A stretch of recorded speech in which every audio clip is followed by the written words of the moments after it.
Hi guys, welcome to a new series. We're on FC24 and we're doing an Arsenal career mode. Now, I have took it upon myself to get some things in order. Like I've already sorted out individual players' training plans. I do need to sort out the coaching still, or the style of play, youth academies, or so the I've got the players I'm interested in buying on my transfer hub.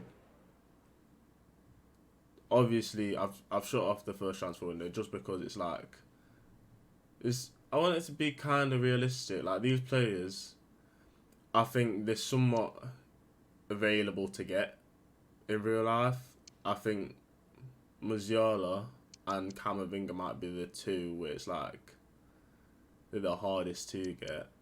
But Luke Aber, don't watch a lot of him in real life, but I'm looking for a new left foot centre back just because I was looking at Kivior, his training plan and everything, and he looks really hard to upgrade. So Luke Haber's in my mind, as well as Diamante or Diamande. In real life, I've heard he's him. Don't know about on the game, so I've scouted him. See what that turns out to be. Camavinga, no words needed really. He's just sick. It's all I can really say. Xavi Simons, he's a player that I've known about for ages. I remember I was 12 or 13. It was towards the start of secondary school. I remember seeing clips of him on Instagram when he was at Barcelona. So I know he's a baller. I've been watching his career. He is my guy. I put stocks in him from time. Bit upset that I saw him go to PSG. And then obviously he's gone on loan now to Leipzig. He's doing well there. But to go back to PSG, it's kind of an ick, man. But we're going to keep him in future plans. Musiala is one of those, it'd be like a statement signing if we eventually get to the point of signing him. Kubo, I've been watching in real life a lot recently. I've been paying attention to him because Sociedad they've been alright, they've been decent, and he's been one of the main reasons. And I actually want him to come to Arsenal in real life. Like out of all these players, like he's one that I feel like is somewhat attainable. But for us to go for him in January, I'd love that. Just to, because I know he's a good player. As Arsenal fans, we always talk about competition for Saka. I mean, right now in real life, when I'm recording this, Saka's got a little injury niggle. And if we had a player like Kubo, who's comfortable on that right hand side, I think he'd cook for us, you know? So he's someone I'm considering. He might be one of my main priority signings for Jan. And Matthias Tell for Bayern, I've known about him since he signed for Bayern, really, because Bayern's one of them teams that I just like to keep tabs on. They've got a couple individual players that I like a lot. So I always keep tabs on them, and he's like, I don't want to say underrated. I feel like he's just, not a lot of people know about him, bar probably the Bundesliga fans and people who just pay attention to Bayern. But he's meant to be next up. I've started scouting him. He's only got a release clause of 10 million. So if the scouting report comes back and he actually looks decent, we might pay that. Because I look at the striking squad now. Gabriel Jesus is amazing. I've not tried Eddie on this game, but he's going to be with us this season. And I say that because previous FIFAs, Eddie's not been good. And the fact he's 24, he's 75 rated now, it means he's only going to have a ceiling maybe like 80. I feel like he should be high rated though. Disrespect on Eddie is crazy in real life and in the game. I feel like in real life people don't realise he has really, really good attributes that a lot of strikers don't have. But maybe because he doesn't start all the time and Jesus is just better, Arsenal as a fan base sometimes don't appreciate him. You know what I mean? I feel like there's a lot of Eddie out shouts, and I'm like, that's not right. Like, he loves the club, and whenever he plays, you can see like he does give 100%, even if he don't have a good game. But Eddie's gonna stay with us for now. We got a couple expiring contracts there. One that I'm gonna nip in the bud right now. Saliba. He's not going anywhere, right? We'll do the full negotiation, and I'm gonna give him a really nice deal because he's gonna be a best player. In real life, I think he's top 3 centre backs in the Prem right now. I think Ruben Diaz is still ahead of him. Even though Virgil's not been great, he's still around there. And then I think Saliba. I don't want to put him too high because I don't want clubs coming around for him. I think that's a decent wage to give him, 150. Signing bonus. Give him 600k. Should be enough, right? Yeah.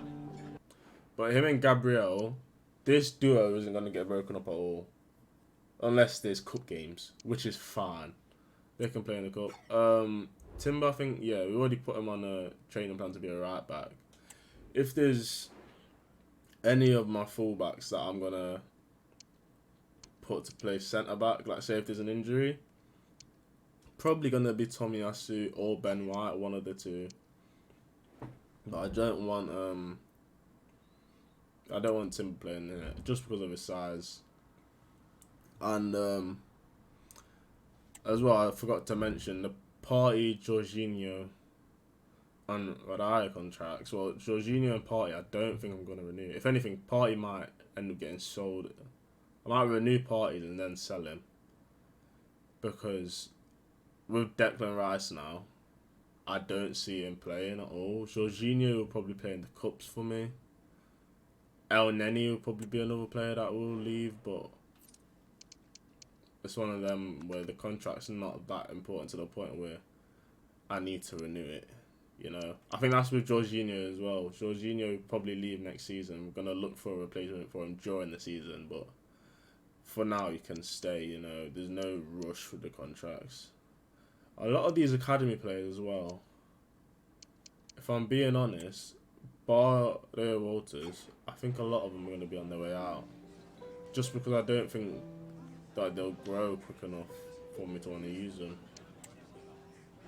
Especially with this team and how strong it is. It's not usually...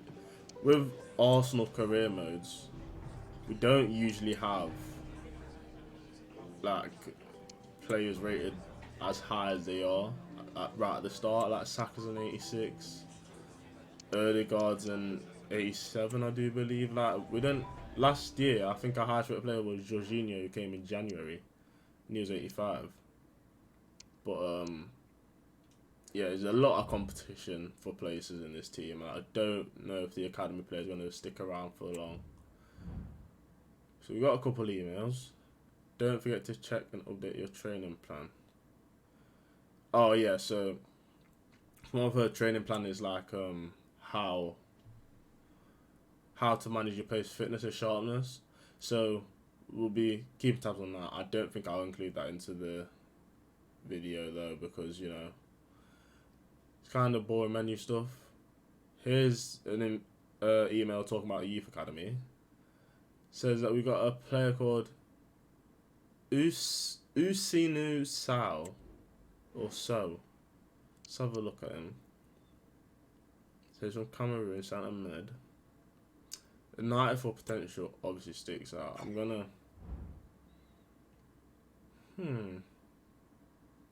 How tall is he?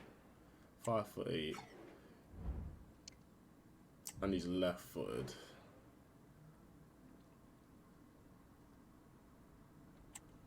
I think we can mold him into like a box-to-box / attacking midfielder. Almost like what Odegaard does, but on the other side. And before we get into that whole debate as well about who's going to play where, I want to make it abundantly clear, no one's safe in this team. Like, because there's a debate in real life about that left 8 position, about Havertz, Smith Rowe, Vieira. If I'm being so honest, all of them are on par with each other. They're all good at different things. They'll all be useful at different scenarios. And nothing's different in the career, honestly. Like, I think people being harsh on Havertz partly because he played for Chelsea, and I'm not gonna lie, I didn't like him before he joined Arsenal. But since he's joined, I can only judge him on what I've seen, and he's not been great, but he's not. I don't think he's been bad either. I feel like people somewhat scapegoated him, and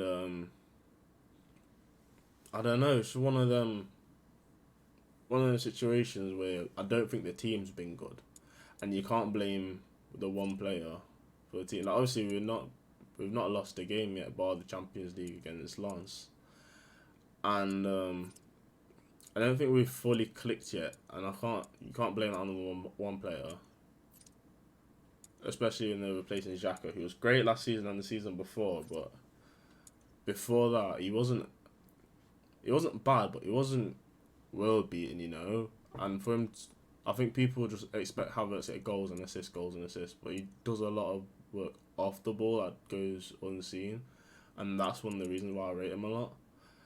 But with this career, the way we're gonna work through it, we're gonna go through we're gonna go season by season, not season by season. Sorry, we're gonna go month by month per episode. But we've got to sort out tactical vision. Let's find a way to get that up quick. Okay, so here's the tactical visions. We're gonna... The way our style of play is gonna be is Gegenpress. And we're gonna hire a couple coaches. Now, I've heard that they can be a bit OP. In terms of... If you have... So it has the achieved amount of stars, the ideal amount. If you have the ideal amount straight away, then division just, it's good from the get-go. And I feel like, although like Arsenal's a good team, we got good coaches and that, we don't want to be, we don't want to be the best team just off of the coaching, But we're gonna hire a couple coaches for this Gegenpress. It's goalkeepers, coaches.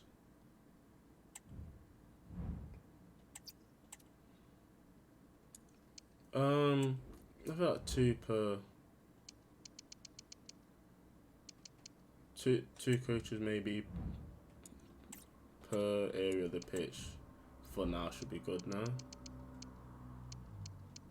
But you see the different tactical vision logos on the left hand side. I was trying to point to my screen, obviously you can't see it. No, but you see in this column here, it has a different tactical visions. So there might be no point in hiring, let's say, Elias Sandvik here. That's not a Gegenpress. They're not tactical on that. But it's Jonathan Betts. He's good for the goalkeepers, so we put him there. And he actually fits the tactical vision. But I think we need... Was it one more defensive one? Yeah. We'll put Jordan Jacobs in. Add him in there. And for now, that should be okay.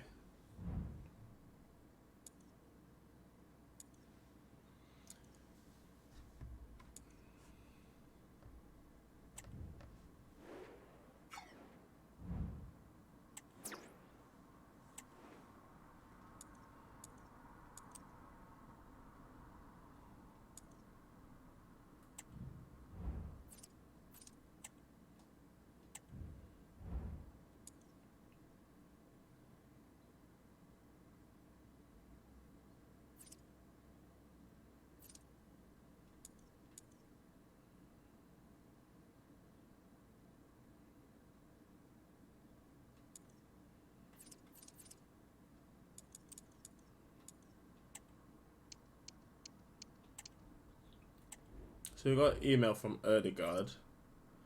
Greetings, boss. On behalf of the whole team, I wanted to welcome you to Arsenal. Thanks, mate. It's nice to meet you. Let's do the best we can with this team. Now, we're going to get an invite in a second to a pre-season tournament. We're going to take it. Just getting some scouting reports back. This Matthias Tell might be someone we go for in January. Just based off the fact that I'm looking at the summary of his stats. I know it's not obviously the best way to look at a player, but the summary of his stats look really well rounded. And the fact he's only 10 million, it's moving me. But another player I've just seen in the scouting report is Florian Wirtz, and he's another player like Jamal Musiala who that left 8/10 role I reckon would thrive for us. But you added him to the transfer list. Matthias tells someone we're going to keep an eye on.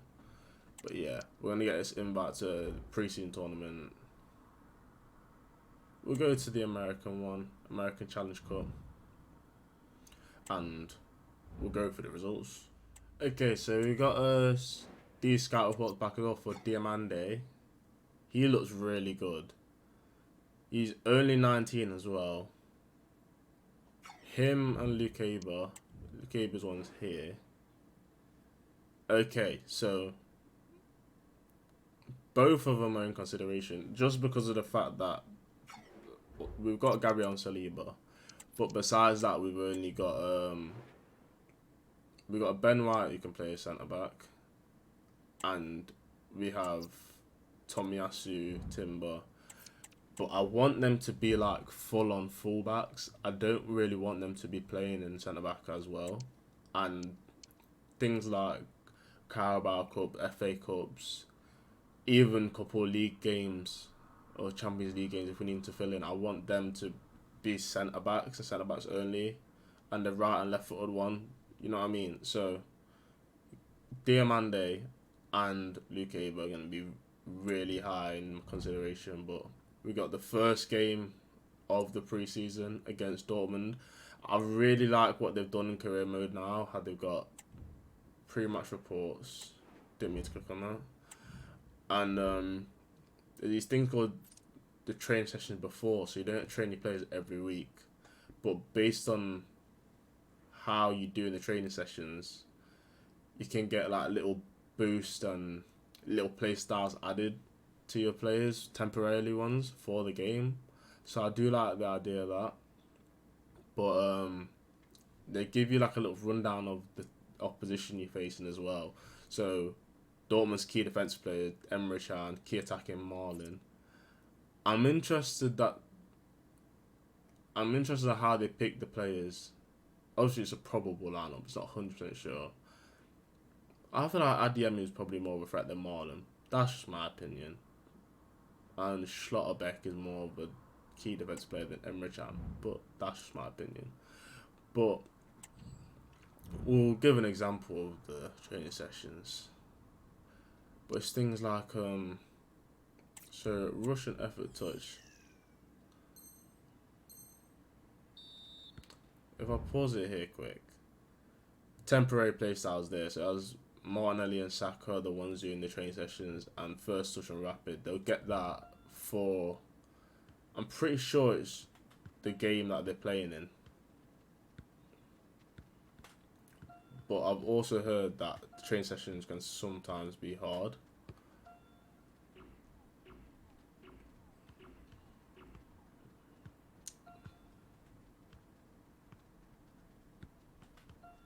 But already, I'm not gonna lie, this has been a dreadful start.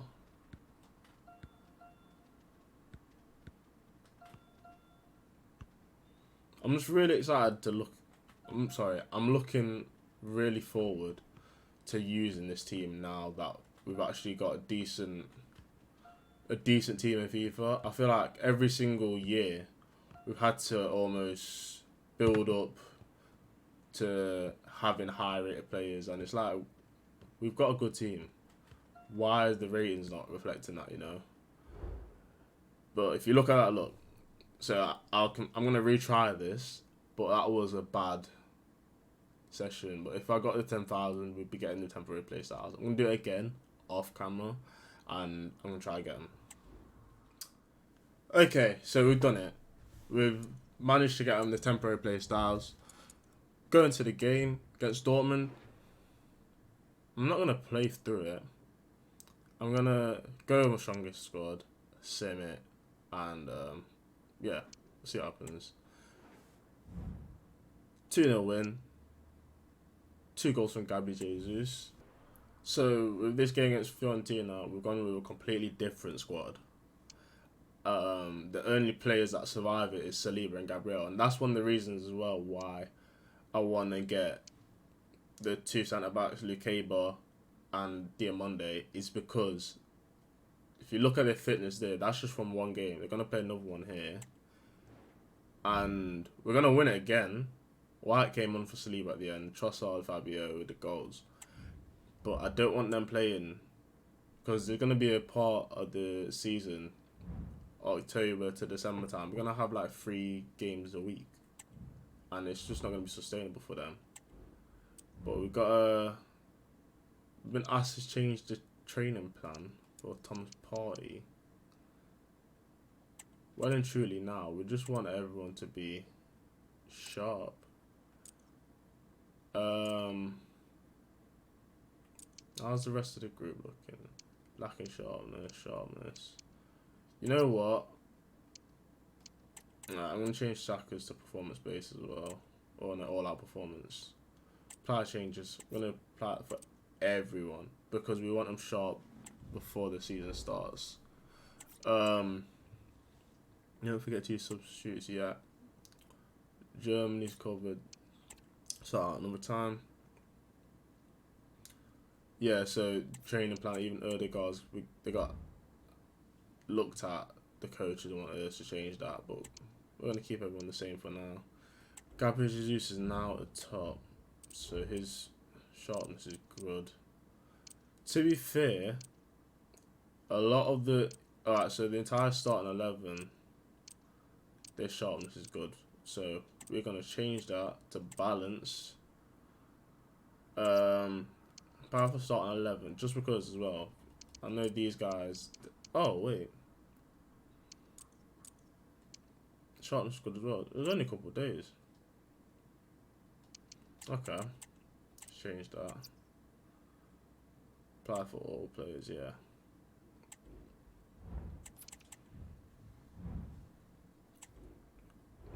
Gonna play Villarreal.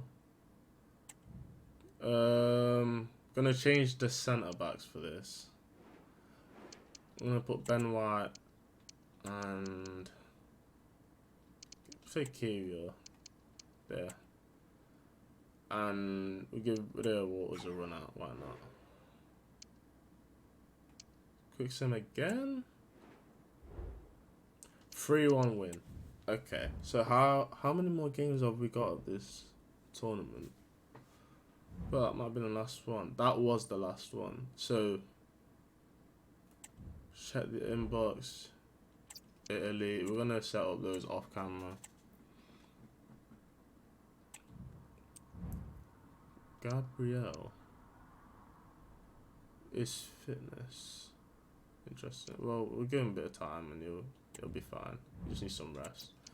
But yeah, we got Man City and the Community Shield. Beat them in real life to win Community Shield. We'll see how it goes when we play them. Interesting update. He went from, I think, potential 94 to 92. We changed to box to box. That is interesting, but we'll keep him on it for now. So, yeah, we've got Man City. We're gonna end the episode here. I know it might be a horrible time to end it, but we're going to end it here just because I want us to have the City game, the rest of the other games as well, the start of the season for the first month. I want them all to be an episode together. But, yeah, that'll be our first bit of gameplay. I'll see you guys later. the episodes are going to be released pretty consistently, so don't worry. But yeah, I'll see you later. Goodbye. Peace.